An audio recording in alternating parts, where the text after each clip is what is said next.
Gujarat university ફરી આવી છે વિવાદમાં। જીસીસીઆઈની જાણ બહાર નિમણૂક કરાતા વિવાદ સર્જાયો। જીસીસીઆઈના કોટામાં ભાજપ નેતાની નિમણૂકથી વિવાદ સર્જાયો। મનન દાણીની એક્ઝિક્યુટિવ કાઉન્સિલમાં નિમણૂક। મનન દાણીની મેમ્બર તરીકે નિમણૂકની જીસીસીઆઈને જાણ જ ન કરાઈ। સુધરે એના માટે આ કાયદો લાવ્યા છે।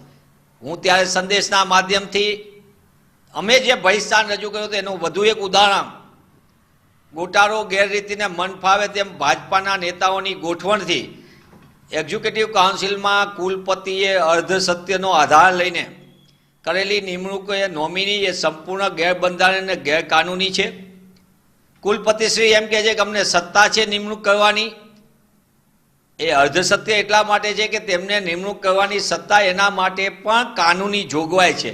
કયા ડીનને મૂકવા, કઈ રીતે મૂકવા, બીજાને મૂકવા, પ્રાધ્યાપકોને મૂકવા, એમ જુદા જુદા પ્રતિનિધિત્વને જે સંસ્થાનું પ્રતિનિધિત્વ હોય તે સંસ્થાને ગુજરાત યુનિવર્સિટીએ સત્તાવાર રીતે પહેલાં કાયદાકીય જોગવાઈ મુજબ એમને મોકલવું પડે કાગળ, અને એમનું નોમિનેશન માગવું પડે। એના માટેના ધારાધોરણો છે। પણ નિયમોમાં ન માનનાર પોતાના લાગતા વળગતાઓને તો નિવૃત્તોને તો નિમી દેવાની પદ્ધતિ લાંબા સમયથી ચાલે છે યુનિવર્સિટીઓમાં। મન ફાવે તેવા પગારથી ગેરકાનૂની રીતે પોતાના નજીકના લોકોને નિમી દેવા નિષ્ણાતોના નામે, એવી પદ્ધતિ તો લાંબા સમયથી યુનિવર્સિટીમાં ચાલી રહી છે। પણ ગુજરાત યુનિવર્સિટીના કુલપતિશ્રી જે અર્ધસત્ય કહી રહ્યા છે માધ્યમોને, એ સંપૂર્ણપણે ગેરબંધારણીય અને ગેરકાનૂની છે। યુનિવર્સિટીના એક્ટ મુજબ જે સંસ્થાનું પ્રતિનિધિત્વ હોય એને યુનિવર્સિટીએ સત્તાવાર રીતે કાગળ મોકલવો પડે, નોમિનેશન માગવું પડે। એના ધારાધોરણો પ્રમાણે જે તે સંસ્થા પોતાના નોમિનીનું નામ મોકલે અને એને આધારે કોઈ એમાં કોઈ બીજી કોઈ વિસંગતતાને કાયદાકીય ત્રુટિ ન હોય તો એને નોમિનેશન જે તે પદ ઉપર કરવામાં આવે। પણ આ તો ગાંધીનગરથી સૂચનાના આધારે ભાજપાના યુવા નેતાને રાતોરાત નિમી દેવામાં આવે।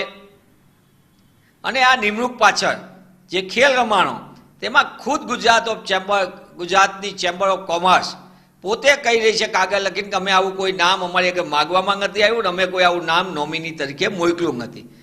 હવે વાણિજ્ય અને વેપાર સાથે સંકળાયેલા લોકો એકેડેમિક ઇન્સ્ટિટ્યૂટમાં આવે એની પાછળનો શુભ હેતુ એવું છે કે ઇન્ડસ્ટ્રીઝ એકેડેમિકનું જોડાણ થાય તો ભવિષ્યમાં કેવા મેન પાવરની જરૂર પડે, કઈ રીતે વેપાર અને વાણિજ્યની જરૂરિયાત છે માનવ સંસાધનની, એના આધારે અભ્યાસક્રમોમાં શું ફેરફાર કરવો એનું સૂચન કરી શકે।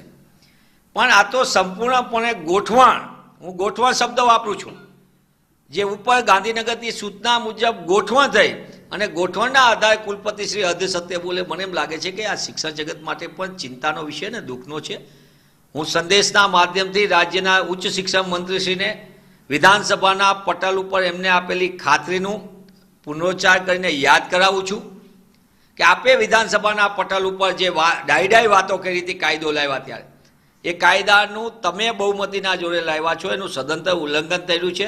આપ તાત્કાલિક હસ્તક્ષેપ કરો, આપની સીધી જવાબદારી બને છે કાયદા પ્રમાણે। અને ગેરકાયદેસર ગેરકાનૂની થયેલી નિમણૂક જેને ચેમ્બર ઓફ કોમર્સ પોતે કહ્યું છે કે અમારું આ પ્રતિનિધિત્વ નામ નથી આપ્યું, તો પછી કોના ઈશારે નિમણૂક થઈ? અને સમગ્ર બનાવની તપાસ થવી જોઈએ। કુલપતિશ્રી મહોદયા ઉપર કોણે દબાણ કર્યું, કુલપતિશ્રી મહોદયા કોના દબાણ નીચે આ નિમણૂકો ગોઠવી, અને આ અર્ધસત્ય શા માટે બોલી રહ્યા છે, ક્યાં દબાણ હેઠળ?